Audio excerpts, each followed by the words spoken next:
मानस श्रृंखला में आज का विषय वंश। वंश शब्द किसी न किसी के अंश का द्योतक है। हमारी संस्कृति में वंश परंपरा सर्वोपरि रही है, जो दो प्रकार की होती है। एक विद्या रूप दीक्षा में गुरु का वंश तथा दूसरी जन्म रूप से पिता का वंश। आचार्यों की मान्यता है वंशोदिद्या निद्या जन्मना च। आज इसका अस्तित्व खतरे में आने लगा है। अनेक आक्रमण हो रहे हैं। हमारे समाज की वर्ण व्यवस्था सदियों से एक विशेष आचार संहिता के आधार पर चलती रही है। इसमें भी आश्रम व्यवस्था ने जीवन को व्यवस्थित स्वरूप प्रदान किया है। इसमें गुरु प्रदत्त शिक्षा ने चंदन केसर लगाने का कार्य किया। इसका प्रभाव था कि व्यक्ति का परिचय उसी के अनुसार होता रहता है। आज व्यक्ति स्वयं का अपना ही परिचय दे पाता है। शादी ब्याह में तो आज भी खानदान ही देखे जाते हैं। आखिर इस परंपरा में ऐसी क्या विशेषता है, इसको समझना आवश्यक है। किसी भी फल को देखें, उसके विकास में बीज की भूमिका सबसे महत्वपूर्ण होती है। जमीन, खाद, पानी, जलवायु का प्रभाव भी कम नहीं होता। इन सबको मिलाकर ही तो फल तैयार होता है। फल में रूप होना चाहिए, रस भी होना चाहिए, सुगंध हो और वह तृप्तिदायक भी हो।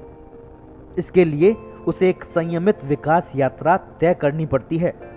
बीज खराब हो, हवा पानी समय पर न मिले, देखभाल पूरी ना हो, जलवायु या भौगोलिक परिस्थितियां अनुकूल न हो तो फल बिगड़ जाता है। इसी उदाहरण से वंश का महत्व एक सीमा तक समझ में आ जाता है। मानव वंश की अवधारणा को समझने के लिए तो एक कदम और भी आगे जाना होगा। आप मानव की अन्य प्राणियों से तुलना नहीं कर सकते।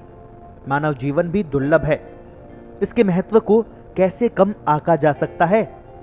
मानव बीज का निर्माण एक असाधारण यौगिक क्रिया से होता है। हमारे पूर्वज, हमारे पितृ हमारी स्थूल देह के निर्माता है। माता पिता का योगदान भी बहुत सीमित है।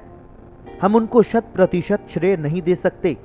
हमारे पूर्वजों की 7 पीढ़ियों का अंश एक निश्चित अनुपात में मिलकर ही हमारे बीज के रूप में तैयार होता है।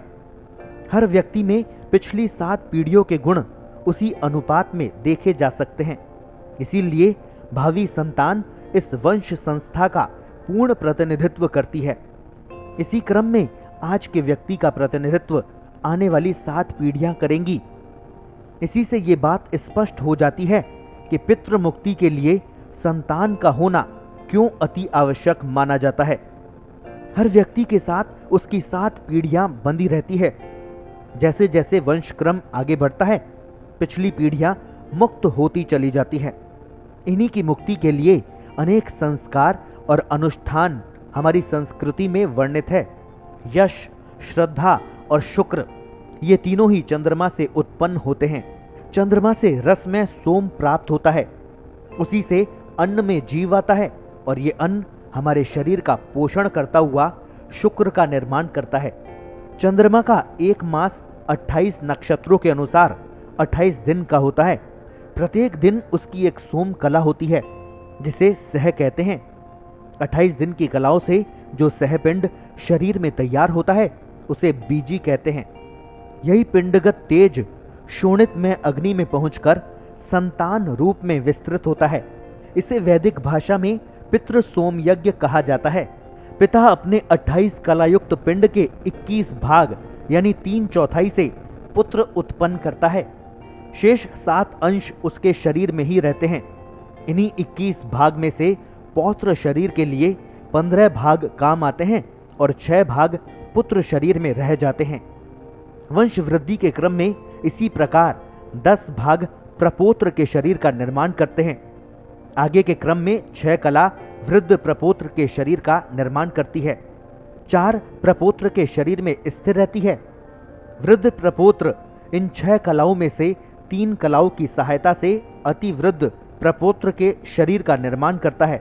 इनमें से 2 कला उसके शरीर में बनी रहती है और 1 कला से वह वृद्धाति वृद्ध प्रपोत्र के शरीर का निर्माण में उपयोग करता है। यही अंतिम वंशाधार होता है। आगे की संतान को देने के लिए इसके पास कोई कला नहीं रहती। पुत्र रूप संतान प्राप्ति का महत्व और उसकी भूमिका को इस बात से हम अच्छी तरह समझ सकते हैं। पितृ श्राद्ध, पिंडदान जैसी परंपराओं का आधार भी यही है।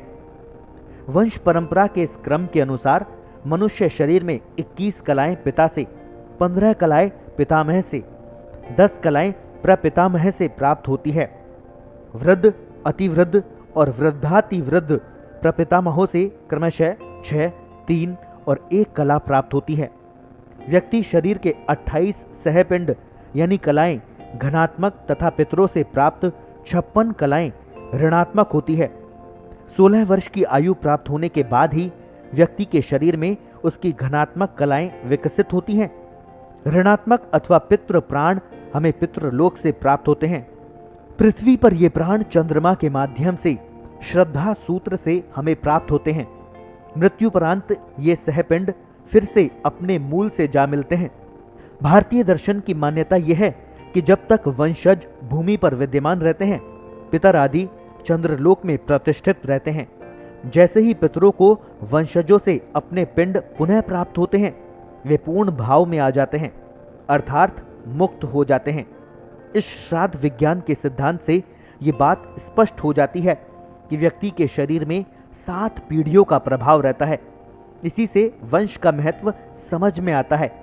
व्यक्ति अपने जीवन काल में विशेष प्रयास करके भिन्न गुणों का विकास करता है। उसी से अगले वंश के निर्माण की भूमिका तय होती है।